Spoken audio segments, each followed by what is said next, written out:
afternoon, good evening, or whatever time you're listening to us. We're back for the second official episode of Down in the Valley for the 2022 season. My name is Edson Ochoa, and I'm glad to be back to talk about even more Toros news that we've had in this off season.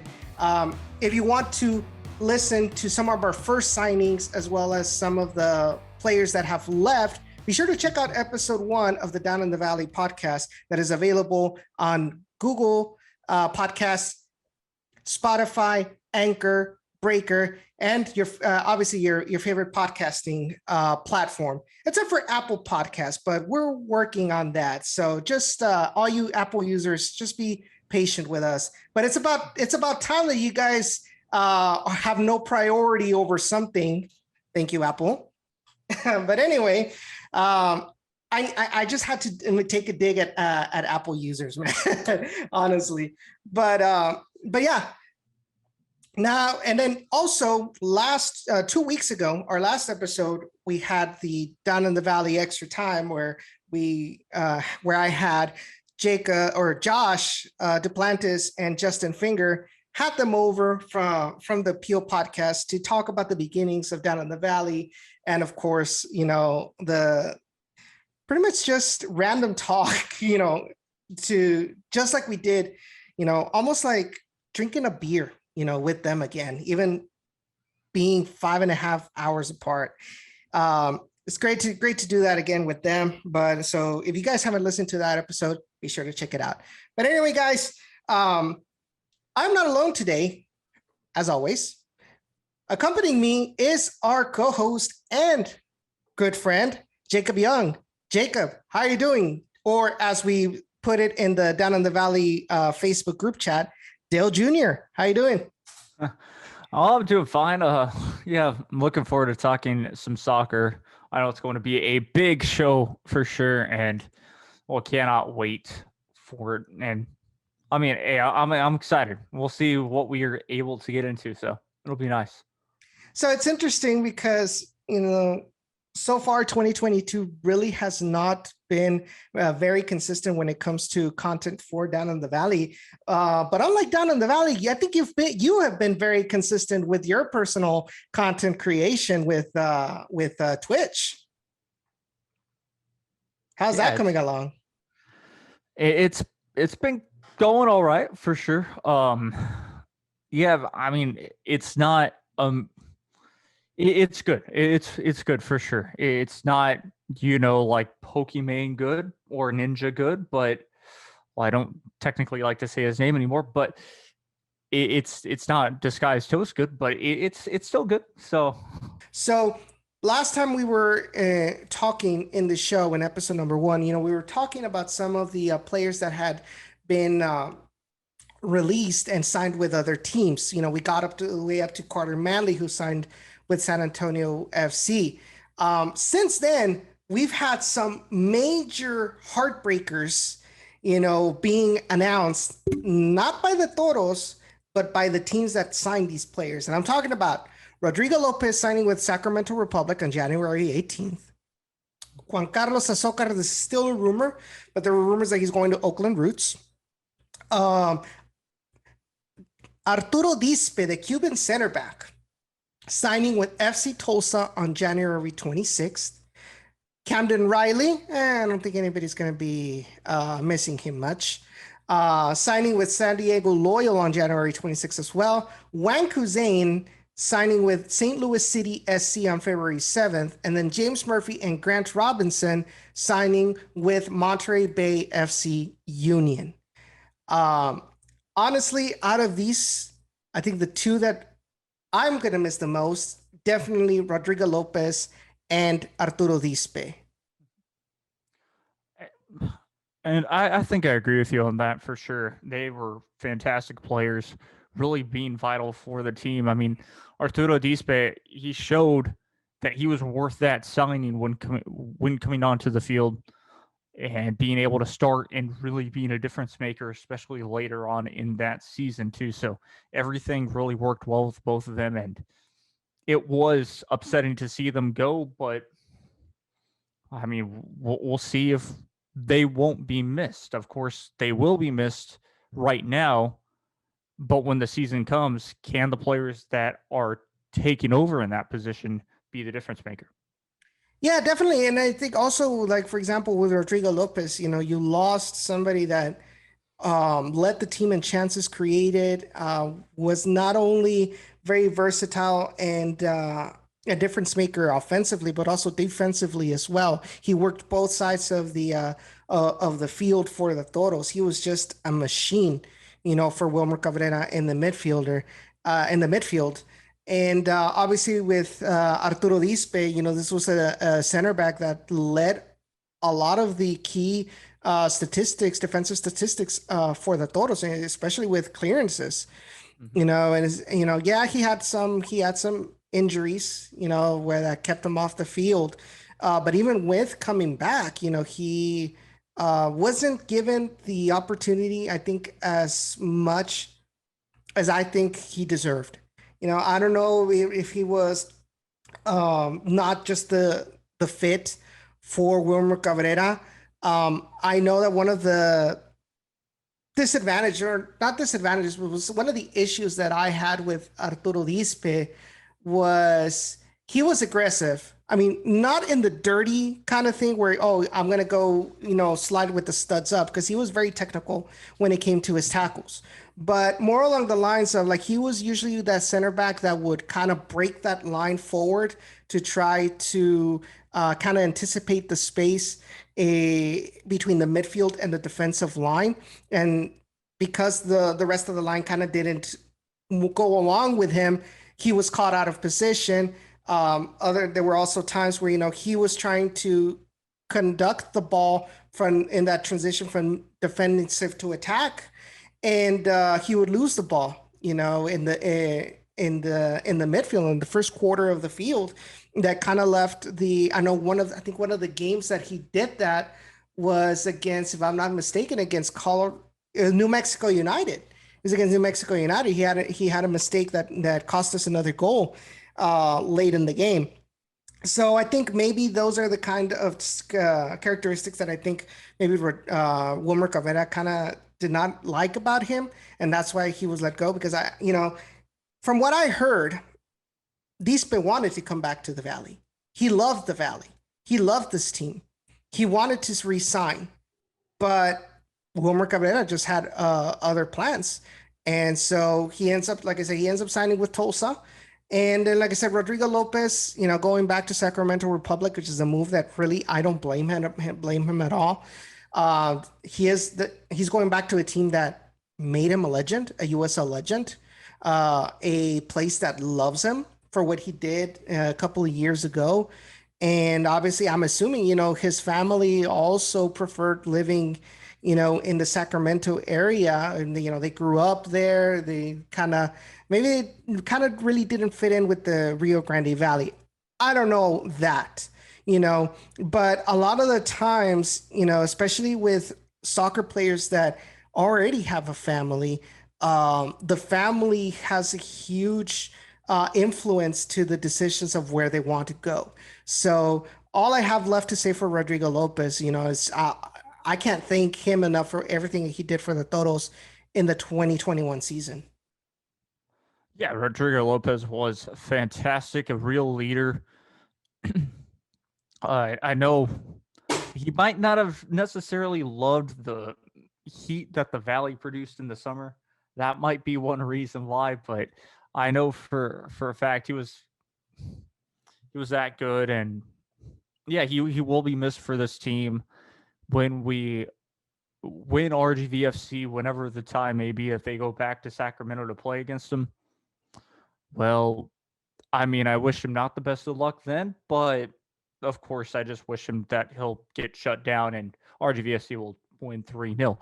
But of course, yeah, it will always be a fun memory of having him on this team and him being able to help produce the memories that RGVFC had in the 2021 season. I almost said 2020, 2021, but no, just the 2021 season, because, well, that was an amazing season.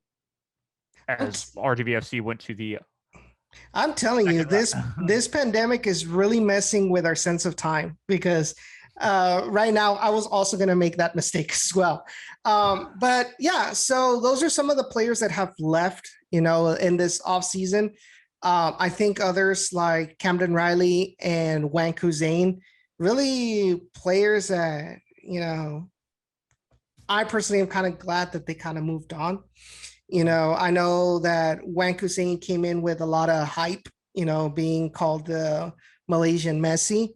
And I think that maybe he just didn't fit Wilmer's system. I don't know what happened with him.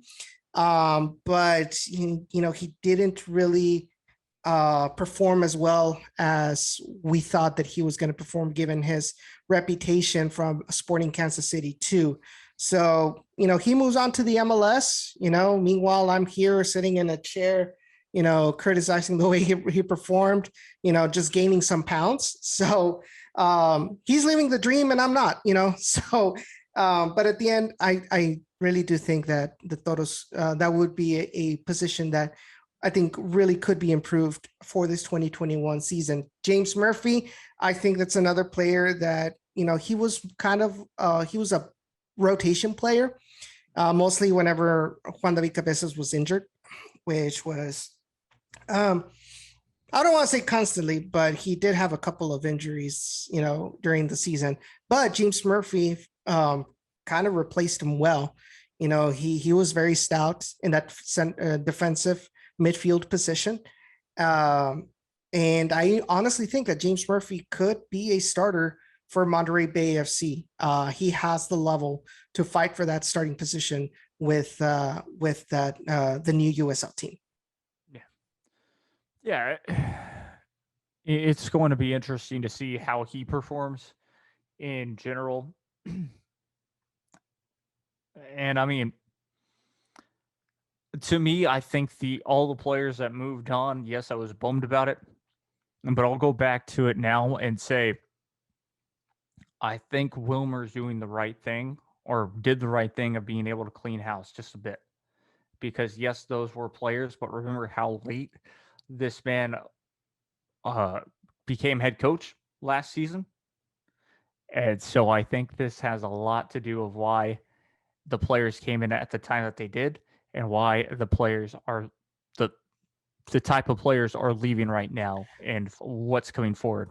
So you agree with me in the aspect that we kind of overreacted early in the offseason to the lack of announcement of returning players. Yes, and I can even elaborate a little bit more on that. I know that we were talking in the group chat and I said something and Ray was trying to debunk it. I still believe that I'm kind of right, in the sense that Wilmer was talking to these players before and was trying to create deals that would, of course, be done when the unionization happened. And when that unionization happened, that's when we started to see players being signed.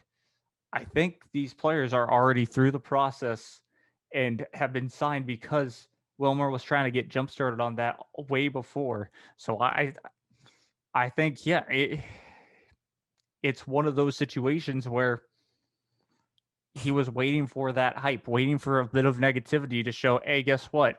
Y'all are wrong again. This media is wrong again. I'm going to show you all up. And hopefully, of course, it's going to be a big thing where they can collaborate and play well. To be fair, I think Wilmer Cabrera has kind of made it clear that he doesn't give a rat's ass what the media Yep. what the media and social media thinks. He said it himself in press conference, So I think at the end of the day, Wilmer has a plan. I don't agree with some of his plans, and I think I made it clear when he was with the Houston Dynamo. But at the end of the day, we can say all we want. We can moan and But he's the head coach. He's the head coach. He's the sporting director. He makes the decisions. And at the end of the day, what counts is if he can make that, get the results on the field, then he's going to be, slapping us with a white glove, with that pimp slap, as they call it, for doubting him. But, I honestly, in my perspective, I know I was talking to Ray about this too, because early in the off season, it was like, what the hell is going on? Like, why isn't the Toros making any moves? Why did they let go of Elvis Samo? Why did this, Babu Karjai, et cetera, et cetera, et cetera. But I think, like I said, there's that point of maybe these players, yeah, they performed, they did the best with what they had, which I think can be credit to Wilmer Cabrera about making players that maybe didn't really fit the system work. I think the biggest issue with him was those outside backs, which he realized that the ones that they got originally just didn't work for him at all, had to pretty much use two midfielders as defensive backs with Juan Carlos Azocar and Babu Karjai. And they did a decent job, for the end of the season. They made it, to the playoffs. But at the end of the day, it seemed like, it wasn't the direction he wanted to take when it came to the squad. One of the things I said when the Toros announced their independence was, okay, finally the Toros are going to have consistency from one year to the next, and that was my biggest gripe this offseason, when all of a sudden, okay, whoop, everybody's gone. It's like, where's the consistency? Now they're going to have to start, all over from scratch with chemistry and all of that. And I think Gerson Echeverry kind of threw a jab at that way of thinking on Friday at the open tryouts, when he had the press conference, because, he mentioned about, people say that about the chemistry and, the locker room, but at the end of the day, that's not really what the coach is there for. That's the players, the veteranship. Those are the guys that create the locker room experience for a team,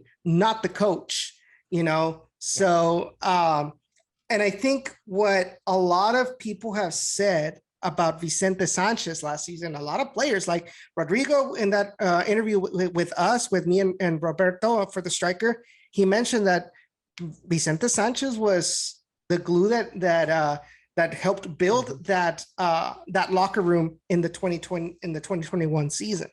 So I think Gerson Echeverry's got a point in that aspect. But moving on, unless you want to say something else real quick. Yeah, I was just going to say Gerson had a point there. Guess who also had a point? Shout out to Harry. I remember Harry tweeted one thing. Maybe the Toros had, like, I was griping about the team on social media, like we all do, because we were kind of upset that, like, where are the signings, but all these players are going. It's getting closer to the new year. Where are they? Of course, just our classic gripes and our classic boomer attitude towards this team. It's kind of true. We were acting like that. But point is, sir, this is a Wendy's. Harry's saying maybe they have a plan. Sure enough, he had a plan. And so let's talk about that plan. Let's move on. So we have made some signings finally, but we have made some signings. The first two signings that were announced were the return of Isidro Martinez and Robert Coronado to the RGVFC Toros. As we all know, OKC Energy is on hiatus, as they want to call it, but as we all know, in the USL, hiatus aren't really a good thing. Just ask the Rochester Rhinos, F in the chat. But because of that, OKC was no more for this, and a lot of players were kind of left out there, in the open to get signed. And obviously, we all know that deep down inside, Robert Coronado still had feelings for the Toros. Let's not forget that that blooper in one of the promotionals for OKC Energy, where they're doing the hottest candy challenge, something like that. They're doing a challenge with candy, and he's like, "Hi, my name is Roberto Coronado, defender for the RGVS," and everybody like threw him like, he couldn't hear the end of, like, they even posted that blooper, like, in the OKC Energy actually posted that blooper in social media. But you could tell that, that the RGV, the Valley, had a huge influence over him, and he would have loved to come back. Yeah. And he ended up doing. Isidro, obviously, he's a player from Brownsville, from the Rio Grande Valley. He didn't really have a good experience, I feel, with New Mexico United, kind of being put in positions that aren't really his. I know for a couple of matches, including some against us, he was placed out more towards the wings rather than as a central midfielder. So he kind of looked lost up there. And so we all know that Isidro works better as a central midfielder. So I don't know what New Mexico was thinking about putting him in other positions. But then again, New Mexico United was pretty stacked in midfield, but Isidro Martinez is coming back. And then they also announced they announced the re-signing of Tyler Derrick on February 7th. Pretty trusty goalkeeper. I think he still has, he's still trying to show that he still has the level to compete, with at the top in the USL Championship. Hey, you never know. Maybe even a return to MLS 1 year. They also signed Frank Lopez, who was on loan from OKC Energy with the Toros late last season.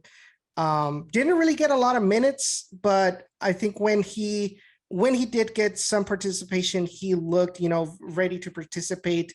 I know, was it Loudoun? Was it against Loudoun United where he came in and he had a couple of opportunities that like hit the post or something like that? So I think Frank Lopez, he's very dynamic. I think he could bring in something, some new spark into the. I was about to do a reverse Robert Coronado. I heard that. I was going to say okay. Wow! Don't put that. No, I am probably going to put that. Anyway, to the Toros, I think he's going to bring it, especially now that he has going to have a full preseason with the team. So he's going to have more time to kind of get used to all of his different teammates. Yes, they're different, but that gives him more opportunity to learn about what Wilmer Cabrera wants out of him, rather than, a mid-season acquisition. And I agree for sure. He's had those chances, or he had those chances when put to the test, and now with an opportunity to probably be a starter is going to be huge. And just being a playmaker is what RGVFC kind of needed, and getting those shots, even if they're close to being on target, we all know the saying, more shots taken, the better an opportunity is to go in the back of the net. So that's a good thing right there. And it just seems like this team really will be able to gel well. I know I've said that a couple of times today, but I really do believe that that's going to be a case. And after Frank Lopez, they announced the signing of Duilio Herrera, who is a young talent from the RGVFC Academy. And from what I've been, told from people who have watched him play in the academy, like this player is a stud. He played for both the MLS Next Academy and the USL Academy leagues. And in those 25 games in 2021, he led the team in assists. They call him a free kick specialist as well. In the MLS Next Showcase, he scored a goal and made 5 assists. He was in the RGVFC Academy for 5 years. Wasn't latest. He was in the under-19 division. In those 5 years, he made more than 100 appearances, as I mentioned, in MLS Next Academy and USL Academy.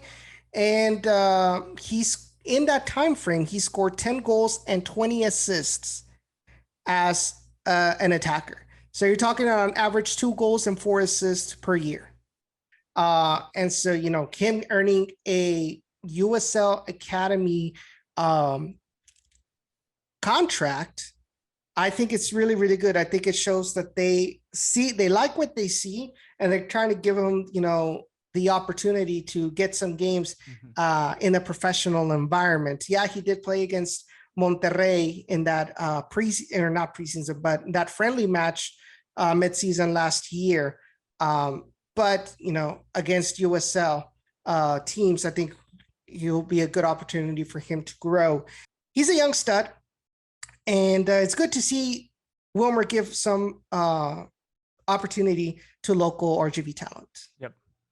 Yeah, definitely a big thing. It is a tall task to be called a wonder kid, especially in the RGVFC Academy ranks. I mean, I've been told the ins a bit. I've been told about the ins of this academy and how the younger age we're talking about, U15s and things, are a little bit better than the U18s on that side. But if he's that talented to where, like we said, he played last year in a friendly for Monterrey, then that is a big thing, considering that Wilmer makes those decisions, and he tried to put him on that first team with that academy contract is always huge, and he can only improve if given the correct tools. Once again, he can only improve if given the correct tools. So that is a step in the right direction where he'll be able to play a little bit. It's like having a red shirt in college, and that is perfect. I suggest he stays in the USL ranks to get better and not move to college, because we've talked a little bit with just coaches that have coached in college and people that have covered the college game, and it is completely different than the actual than the USL and MLS side of things. So after Duilio Herrera was announced, they also announced the signing of Wahab, and if I butcher this, I am extremely sorry. Wahab Akwa, Ghanaian defender who was announced on February 10th, coming in from Loudoun United, as well as Juan Pablo Torres on February 14th. He was previously with Austin Bold FC last season on loan from New York City FC. And just today, as of this recording, Monday the 21st, Jose Francisco El Gringo Torres, ex-Tigres and ex-U.S. men's national team midfielder, signing with the Toros for the 2022 season. What are your thoughts on this signing? Well, I think that signing, first off, is fantastic, and the one that you said right before that is also really great. You're talking about two ex-stars that have played for professional teams. Whether or not it's your national team, you've got an ex-Tigres player. You got an ex-Red Bull player as well that came down to Austin Bold, but Austin Bold was known to do that, where they'd sign ex-MLS stars, and the ex-MLS stars, in my opinion, still looked very good. I have a feeling that there's going to be some NYCFC fans that are going to be flaming you for confusing them with the Red Bulls. I thought you said Red Bulls. No, I said NYCFC. Did you not say Red Bulls? No. I heard Red Bulls from you. No, and there's a report on loan from New York City FC. Yes, and I will put my face right here. That's what I heard on camera. So that's what I heard. I apologize, NYCFC fans, but also I got a Red Bull scarf right there. So yes, the New Jersey Red Bulls, to be exact, and they'll love that because they are in New Jersey, just like it should be the New Jersey Jets. I will admit that too. It does not make any sense. Why aren't you playing in Manhattan like you should be? It just would make things easier. Point being, yeah, I think they're two fantastic signings. It will only help benefit, especially if you keep the number one signing that they did as at least a player, or still a player coach, but at least as a coach, would be Vicente Sanchez. Well, it looks like Vicente Sanchez may not be coming back. Usually you would already have probably seen Yeah. some posts him at HEB Park or something like that, like he did last season. He hasn't done that. I think he's back in Colombia. So I think that's kind of proof that I guess Vicente kind of hung his cleats for good. I'm not sure if maybe he's going to continue on with the whole being an assistant coach in Colombia or wherever he is going to go. But yeah, he's probably not coming back for the Toros. Now, as far as other players that could be coming back, I know Jerson Echeverry mentioned Colin Miller on Friday, and he has not been announced, but he has been training. And I think who else did he mention? Uh, I'm not gonna guess, but he did mention Colin Miller, so it could be very probable that Colin Miller's coming back. I've heard also that Eric Pimentel is coming back, and like I mentioned in the previous episode, I have seen Eric Pimentel continue to post a lot of Instagram posts from McAllen, Texas, which probably leads me to believe that he's staying for the 2022 season.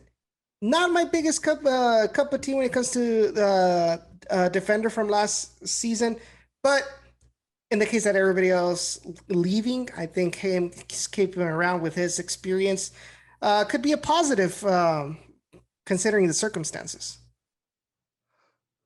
Yeah, it could be a positive, and it could still be a negative. Only time will tell. I say that a lot, but it is true. Only time will tell if this man has also improved his game, and that is, of course, big. That we can speculate this.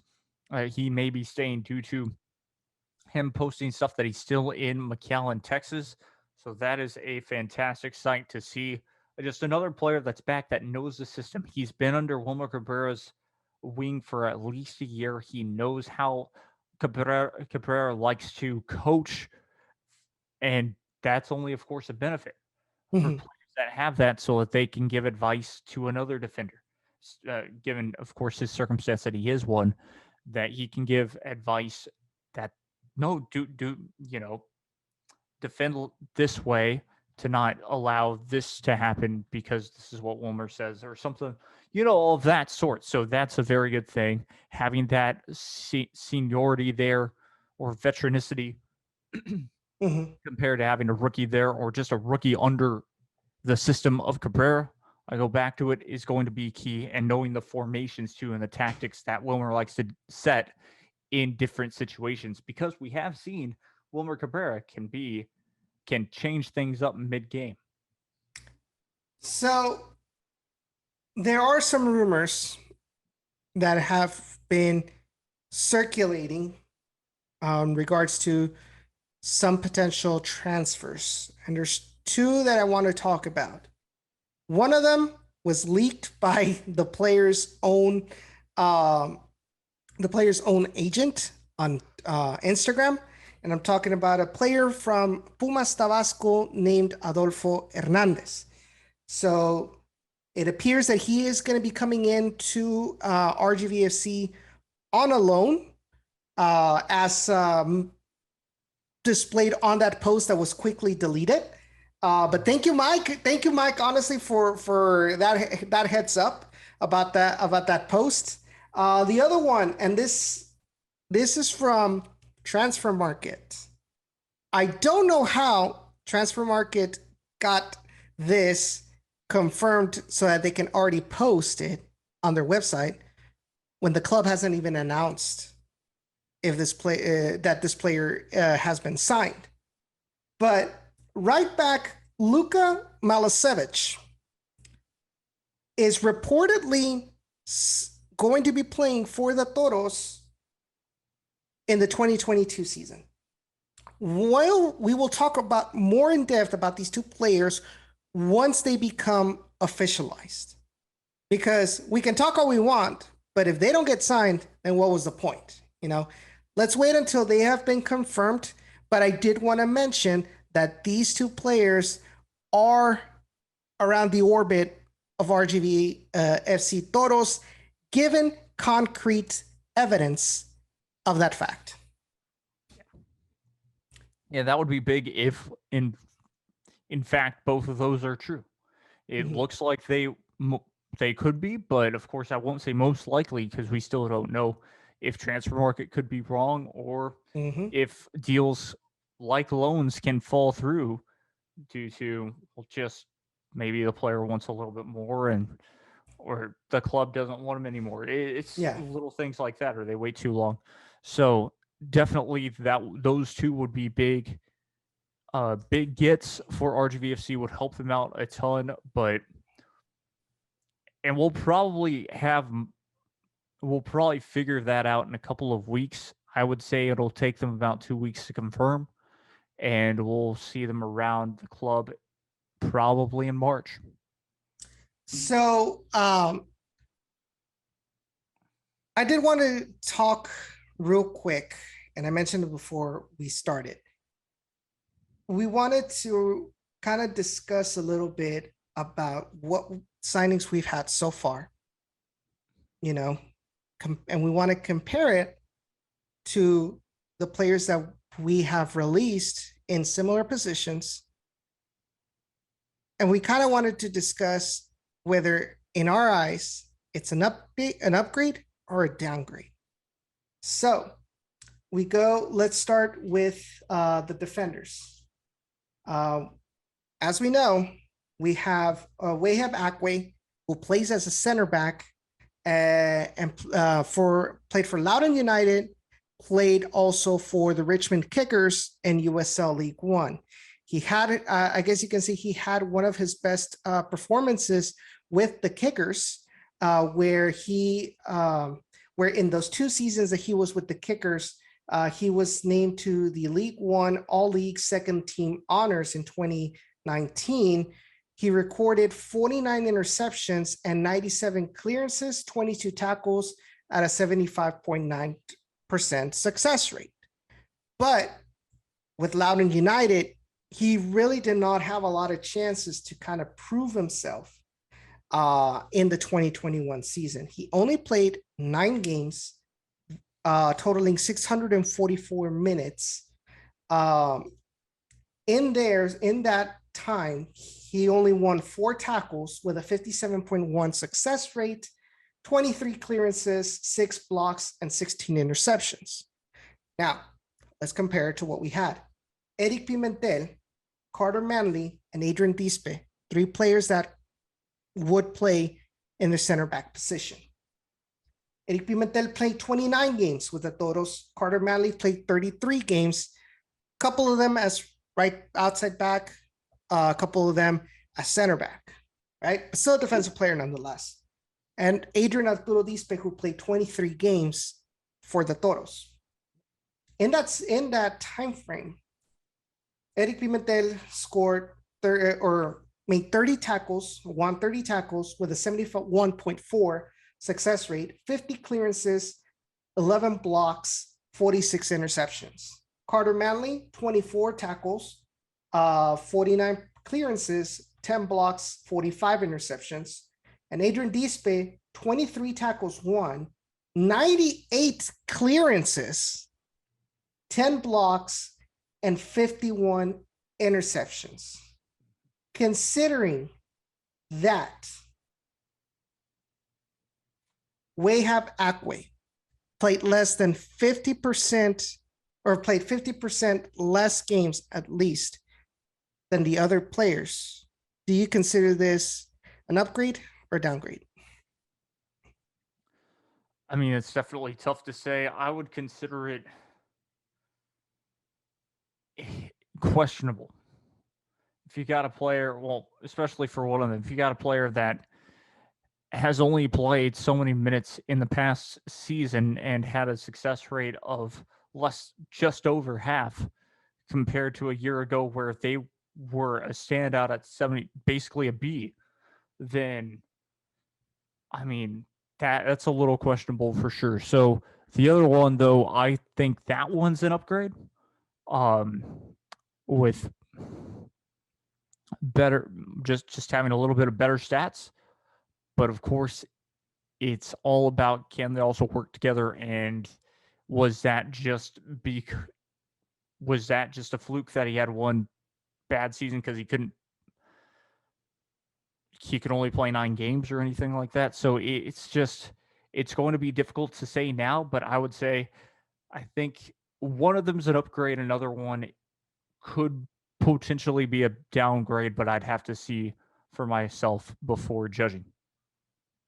I think I'm in the same position too. I think there's completely different circumstances. Loudoun United, obviously, we don't know why he didn't make it into the squad. Maybe it's just the reason, him coming in from League One didn't given those opportunities compared to other players that have been through the DC United system or have a little bit more USL championship experience. We don't know what the circumstances are. But I think that on some of these statistics, the fact that if we were to set, a similar bar, for example, if we were to, instead of it being 9 games played, we could be, 27, which is, he only played, I said 50%, that's a third, Yeah. That's a third of the games played compared to the others. If you look at his statistics and you kind of compare, like, let's assume that he can maintain that rate if he played all 27 games. You're talking about 12 tackles won. Okay, maybe you're saying, okay, that's not great, right? But 23 clearances, that would equal to 69 clearances in that season. Nice. Which is better than Pimentel and Carter Manley. Blocks would have been 18. Better than Pimentel, Carter Manley, and Adrian Dispe. Interceptions, you're talking about 48 interceptions, which is better than Pimentel and Carter Manley, and just less than Adrian Dispe. So I think if you want to look at it that way, and I think it's overly simplified, but I think with this, I'm willing to give Wahab Akwa an opportunity to prove himself under Wilmer Cabrera's system. So let's move on to the next one. We've got El Gringo Torres and Juan Torres. We've got our 2 towers, right? Gringo Torres with Colorado Springs Switchbacks played 27 games. Juan Pablo Torres played 28 games with Austin Bold FC. Chelo played 30 matches with New Mexico United last season.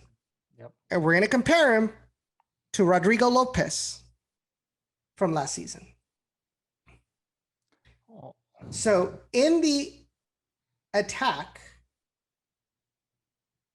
36.4% crossing accuracy from Gringo Torres, 31.8% from Juan Torres, 16.7% from Isidro Martinez, and 28% from Rodrigo Lopez. We knew that Rodrigo Lopez usually stayed in the middle. He wasn't really someone to go out wide and get the cross, right? So that's a statistic that, but at least you see, from Gringo Torres and Juan Torres that at least there's an improvement there, right? Let's see what else we want to talk about. Assists, 3 assists for Jose Torres, 3 assists for Juan Torres, 3 assists for Isidro Martinez, 6 assists for Rodrigo. Key passes, 36 for Jose Torres, Juan Torres 43, Chelo 33, Rodrigo Lopez 53. Defensively, Gringo Torres won 40 tackles, Juan Torres only 18. Chelo Martinez only 18 as well, and 36 from Rodrigo Lopez, right? So you can see right here that El Gringo Torres is going to be that defensive midfielder, whereas Juan Torres and Isidro are going to be more of that box-to-box or maybe offensive midfielder, more offensive midfielder based just on what the statistics show, right? Tackle success rate for Gringo Torres is 64.5, 52.9 for Juan Torres, 66.7 for Isidro Martinez, 61% for Rodrigo Lopez. So there's an improvement over Rodrigo there. 2 blocks, from Gringo, 0 from Juan, 2 from Isidro, 5 from Rodrigo. Interceptions, 25 from Jose Torres, 16 from Juan, 10 from Isidro, 28 from Rodrigo Lopez. What is your evaluation on that? I think it's a slight improvement, even though, Rodrigo Lopez was a huge part. I still think it is definitely a slight improvement. I really like the way that Cello played when he was down here. In general, what I've seen from him at New Mexico United still has been nothing but spectacular. A couple of times he's been shut down from RGVFC, but I just think he was actually one, if not the best player when he was down at RGVFC in the first place. Mm-hmm. So again, I think it's still a bit of an improvement. As much as Rodrigo Lopez did well, I think the players, the reinforcements basically with him leaving is still just slightly better than what Lopez was able to do. So you would say that Jose Torres, the Gringo Torres, would be his direct competition would more than anything be Juan David Cabezas in that central defensive position. Yeah. Correct? Yeah. Juan Torres would be kind of that is what more about Rodrigo or maybe even Juan Cusain, those kind of midfielders, more offensive minded. And the reason I say he's more offensive minded, take a look at the distribution. Juan Torres had 979 successful passes, obviously less than Rodrigo Lopez. He was that machine with 1280 successful passes, but his passing accuracy was greater. 88.4 for Juan Torres, 81.6 for Rodrigo. In the opponent's half, 80.1% for Juan, 70.9 from Rodrigo. Successful dribbles, 17 for Juan, 16 for Rodrigo Lopez. So I think we gain offensively with Juan Torres. And we might be on par, if not a little bit better, with El Gringo Torres. I don't know. If you guys are listening, go ahead and put on social media what you guys think.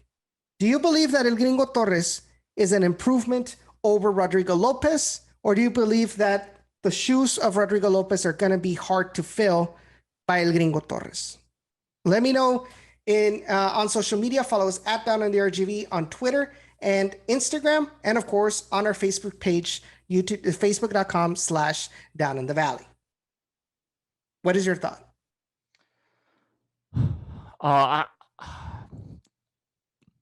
It is going to be tough to fill his shoes, but I think Torres can do it. I think he'll be able to fill the shoes. Now, of course, he'll have to learn the system, do all that, but I think his seniority, that's when it'll kick in. His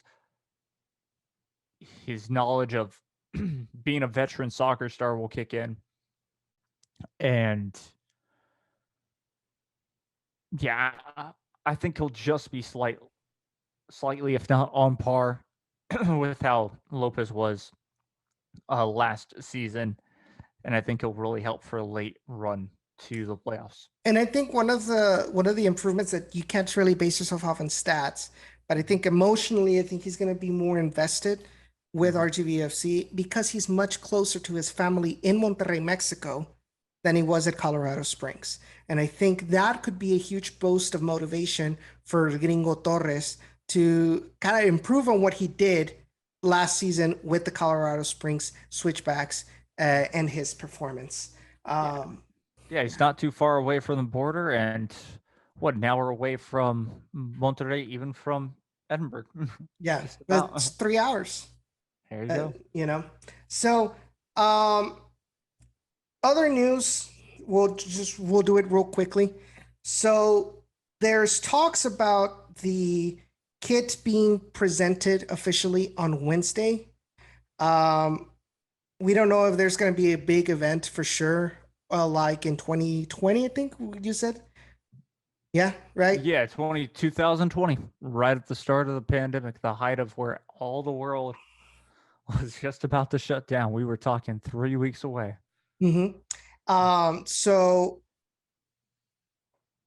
we don't know if they're going to make a huge event or not, but we do know that they are going to be releasing that soon based on what we have been hearing around.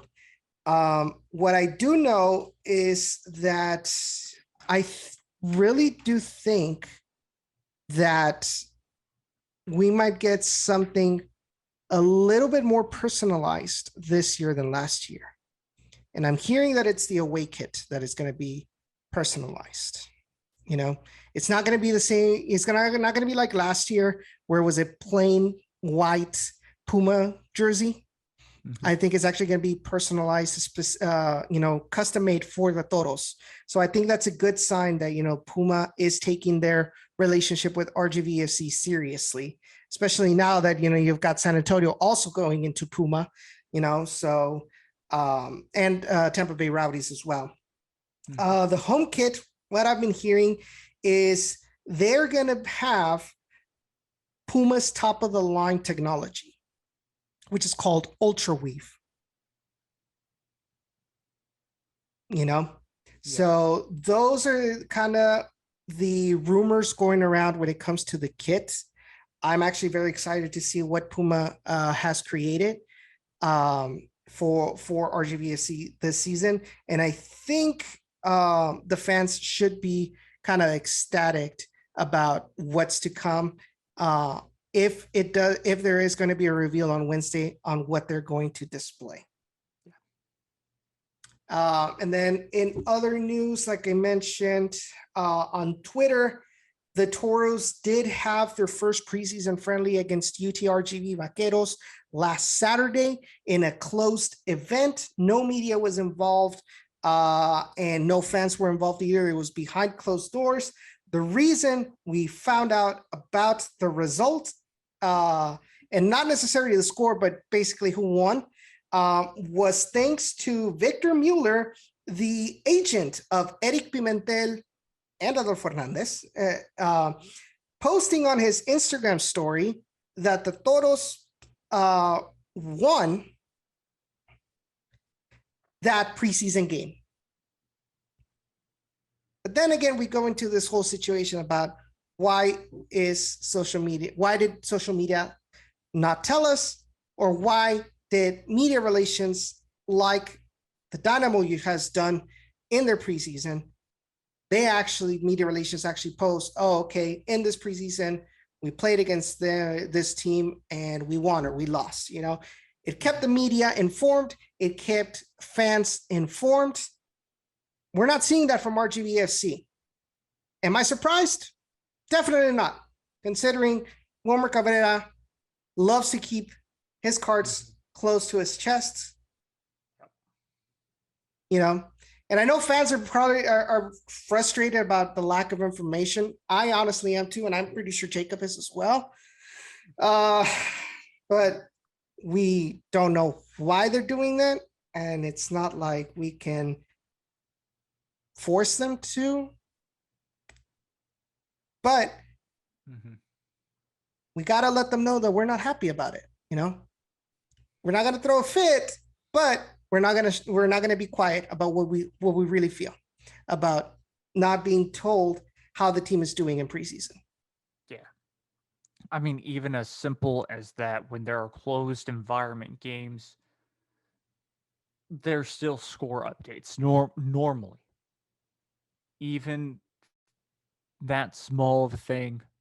Well, actually, I take that back, because the last time RGVFC did play, San Antonio in a preseason friendly, nobody knew that final score because it was behind closed doors. Or some people, of course, knew the final score and were trying to leak it, but for the most part, it stayed very subtle and quiet about the final score. All we knew was that two coaches got heated, and yeah, well, San Antonio is the same way, from what I hear from Harry. Yeah. So it's tough to say it's bad, because I think it's just coaches being careful. It's just coaches not wanting to show what they have in store until the regular season. Let me put that very clear. The regular season, all games are on ESPN Plus, meaning every coach in the whole USL and MLS can scout. It is okay. That is normal. Normalize that whole thing. You dumb high school coaches. I know I probably just made a lot of people upset, a lot of high school coaches upset, but guess what? Scouting's a part of the freaking game. Get over it. It murks me so bad about that whole situation of how many times, but I won't get into it. Just moving on. So, yeah, I don't think it's that bad. Yeah. So the next preseason game that has been announced will be on March 6th against Houston Dynamo 2 at Aviva Stadium, which is located at Houston Sports Park, north of Pearland, Texas. It is going to be an open event. The fans will be able to attend. The media will be able to attend, obviously hosted by the Houston Dynamo, so will be a good opportunity to see what happens on the field and kind of evaluate the performance of the players and see what is the tendency of Wilmer Cabrera, if he is kind of starting to mold that starting 11 towards the next season of RGVFC. I am planning on making that trip to cover that match. We'll see what happens. Now, I'm sure there's going to be other preseason games that RGV has not announced. And once again, we go back about Wilmer keeping his cards close to his chest. Mm-hmm. So I don't agree with it. I'm going to be honest. I don't agree with that. I think that one of the key things for every soccer club should be, a little bit of transparency to keep your fans, updated on what is going on with the team, how they're doing, what all of that. Mm-hmm. Some coaches don't like it. Some coaches are more open to it than others. At the end of the day, they're the ones in charge. Yeah. What can I say? I'd just say this. He shouldn't keep the schedule of their preseason friendlies behind closed doors because, it's just teams who you're playing. It's up to you to allow fans in the stands or not for those preseason matches. That's the only thing that would really make me upset is you can practice all you want behind closed doors, but just give us an update. Oh, we're going to be playing this team. Oh, we're going to be playing that team. And then of course, yes, Wilmer will probably not answer too many questions, but media can definitely ask around the bushes kind of to figure out a bit about the team and maybe how one player performed in a couple of those scrimmages, because at the end of the day, they're scrimmages. Definitely. So guys, that is going to be it for today. I want to thank you all for listening to the Down in the Valley podcast. Thank you all for your support. Be sure to follow us on our social media at Down in the RGV on Twitter, Instagram, and of course our Facebook page as well. You can also follow me at Ochoa_8 on Twitter and on Instagram, and give a like to my official Facebook page, Edson Javier Ochoa, the Striker Texas. And Jacob, where can they find you? Oh, all right, you can find me at JakeYoung456 on Twitter.